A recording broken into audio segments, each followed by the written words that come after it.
After my second child was born, I was drowning in decision fatigue. Despite having a loose rhythm with my first, the addition of a second child really changed everything. I knew I needed a system, something that could bring order and peace into my home that works with my neurodivergent brain, not against it. The turning point was starting to employ bullet journaling. It's a simple way to keep track of my routine without being bound to a very strict schedule. Instead of planning every hour, I just focus on the 3 main anchor points of a day: breakfast, lunch, and dinner. These natural turning points of the day brought a sense of flow into my daily rhythm while still maintaining flexibility. Within the matter of short few weeks, I felt an immense difference. Finally, I didn't feel all swamped and reactive, but I was able to approach life more proactively. In this 3-part video, I will start with introducing how I use my bullet journal, and then I'll get into how I structure my daily routines, and then I'll talk about how we as a family have a weekly routine. Hi, my name is Tian and welcome to this channel. If you hear any cute little sounds in the background, that is my baby who is joining me in filming this video. Whether you're currently feeling overwhelmed or if you're just looking for inspiration on how to manage home life, I hope this helps, so let's dive into it. Unlike planners that lock you into a rigid format, the biggest benefit of bullet journaling is that it's fully customizable and it adapts very well to a mom's needs, which are constantly changing according to the family's needs. In the first months after my baby was born, every few weeks we have to completely reset our daily rhythm because of a change of nap time. I've tried so many ways, but I adamantly avoid phone apps because every time I open my phone to check my schedule, I end up being distracted and just started scrolling. And this is how I use my bullet journal. I will have a monthly layout, a weekly layout, and a daily layout.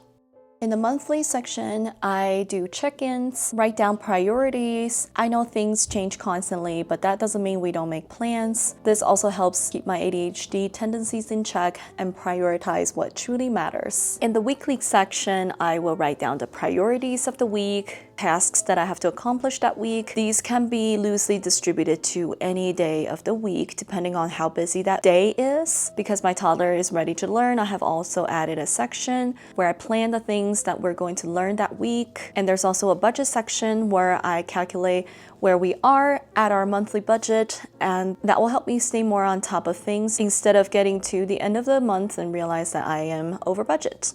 At the end of the week, this is where I do my weekly recap. I will write down the highlight of the week. This is how I set up my daily layout. I have an hour-to-hour section. This is not for hour-to-hour planning, but it does help me with my sense of time, which is usually a weakness. So seeing it visually on paper makes things look and feel more tangible. The next section is priorities. I would usually have 1 to 3 priorities, no more, because if there's more than 3, it's probably not a priority anymore. And according to how busy that day is, I will plan my meals. This week, I have not done a very good job, and that is okay. If I have 3 big events that day, I'm probably gonna resort to a simpler recipe, whereas if we're home all day and it's a relatively chill day, I have a better shot at attempting to make something from scratch. I will talk more about meal planning in my weekly routine, so stay tuned. The next section are tasks. These are all tasks that are transferred from the weekly planning section. Depending on how busy that day is,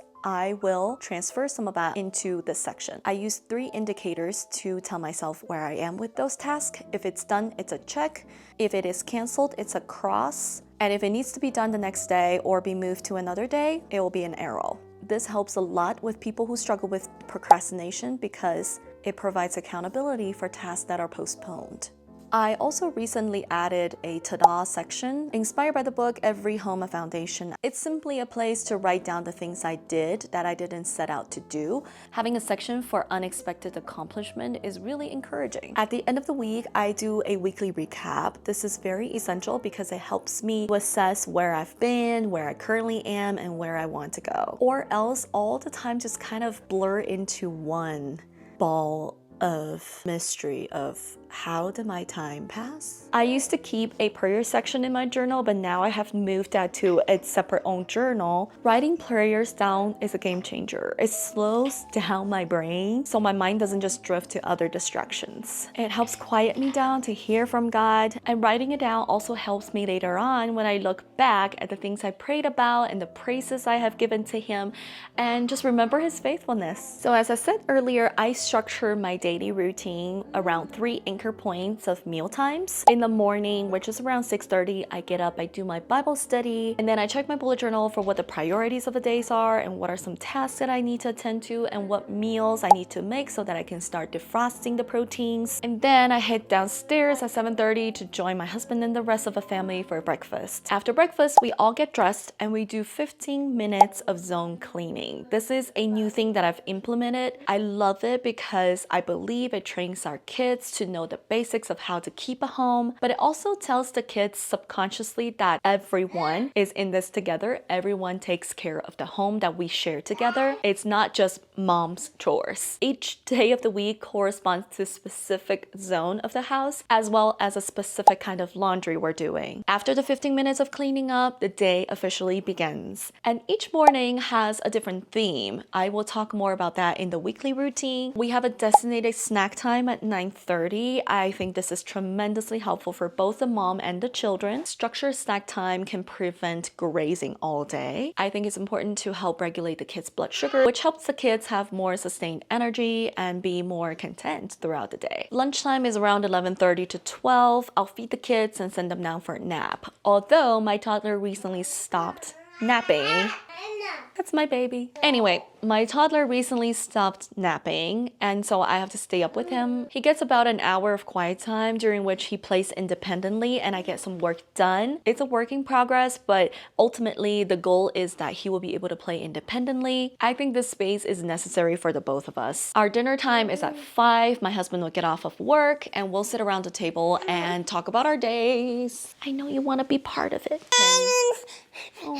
My husband and I will clean up the kitchen after dinner while I put on a cleanup song playlist for the kids to start putting away their toys. I mean, my baby's not putting away her toys yet, but she'll get there one day. My toddler is putting away his toys. After everything is cleaned up, my husband take the kids upstairs, read some bedtime stories, and start the nighttime routine. I will start winding down by making myself a cup of ginger tea, get a workout in, and get some work done. All electronics are off by 9 so that I can get ready for bed. My bedtime is 10 o'clock. I try to be in bed and eyes closed by 10. I just gave you the bottle.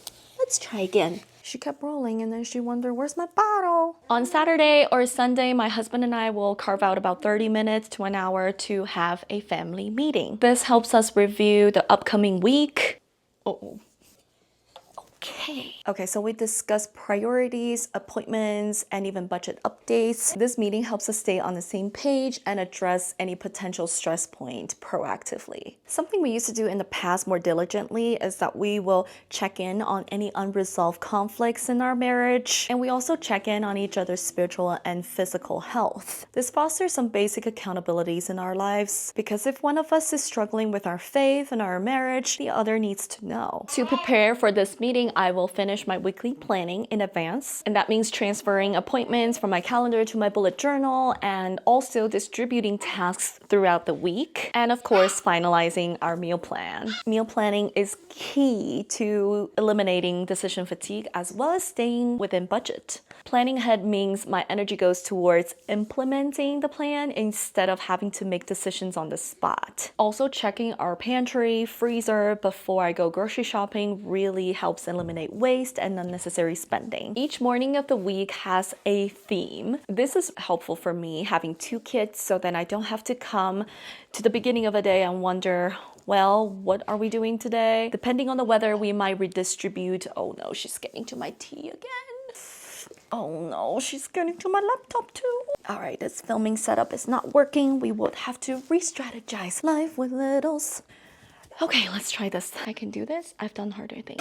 Each day has a theme. Monday is usually a reset day after the weekend. We will reset the house and just have a really relaxing day. Tuesday is when we go on walks where we stay within the perimeter of the home, but we incorporate more outdoor time. Wednesday is when we go to Bible study. This is where I drop off the kids at their class and I can spend some quality time uninterrupted with other ladies. She got to my computer again and deleted the rest of my notes. Thursday is a chill home day where we're either gonna do something simple at home like toddler learning activity, or we're gonna have some play dates. And on Friday is when we go to the library. We will participate in the story time and we'll also return some books and check out some new books. After library, I will go do some grocery pickup and we'll stay home the rest of the day. She is getting to my tea again. It's a theme. Even though things don't often go as planned, having a structure to fall back on really helps alleviate that decisions fatigue. I know I sound like a broken record, but it's a real thing. I don't have to wake up every morning thinking, what are we doing today? Or what dinner are we gonna make today? I find that our home just runs more smoothly and I can be more present with my family. So there you have it. I hope this helps give you some idea on how to structure your home life to bring more peace and intentionality. I know motherhood can feel overwhelming, but with some simple tools like bullet journaling and having a weekly and daily routine can really make space for what truly matters, which is being present with our most precious family. If you find this video helpful and if there are things you already know you can start to implement right away, tell me in the comments below. And if you have a way to manage your home effectively and there are tools you want to share with others, please let us know in the comments below as well. Now, before you leave, give this video a thumbs up and make sure to subscribe for more contents like this. And I'll see you in the next video. Bye!